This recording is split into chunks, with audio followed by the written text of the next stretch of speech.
Are you wondering how much mortgage payment you can afford? Well, many experts recommend that your monthly debt, which includes your mortgage as well, does not exceed 36% of your gross monthly income.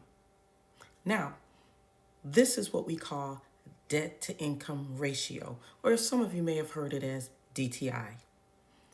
Now, the great thing is there are many lenders out there, and we work with a lot of them, that actually will allow a debt to income ratio of 49%, which is great for you because that allows you to actually purchase more home, meaning you got more purchasing power. Okay? Now, the thing about it is you still want to be responsible, financially responsible, meaning just because you're approved for the max does not mean that you go with the max amount that you're approved for. You want to go with the amount that you are most comfortable with. So 49% you're not comfortable with, then go less than that.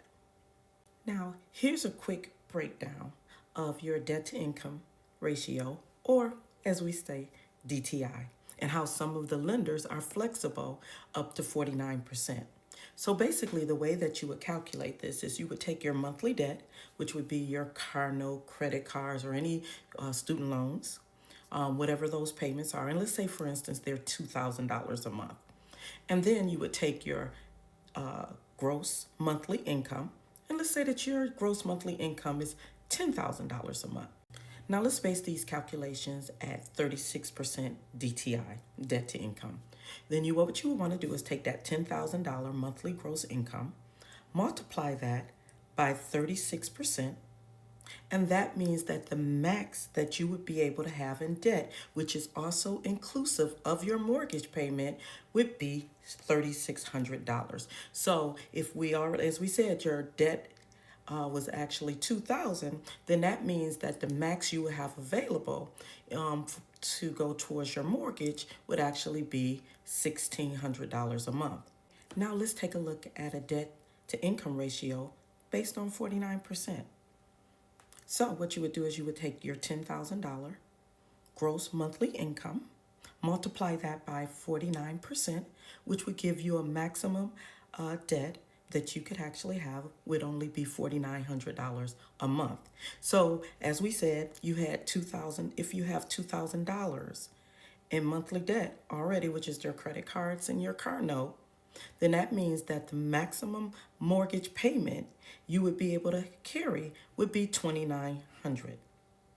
All right? Now, remember I said just because you're approved for, let's say, the $2,900 or whatever your max is, does not mean that you have to take that max. Go with the amount that you are comfortably financially secure with paying. Now, if you would like to access the how much can I afford mortgage calculator, please feel free to visit my website at fortknoxsolutions.com/mortgage calculator. Or you can DM me directly, and it would be my pleasure to assist or answer any questions that you may have. Again, I'm Latanya Knox with Nexa Mortgage.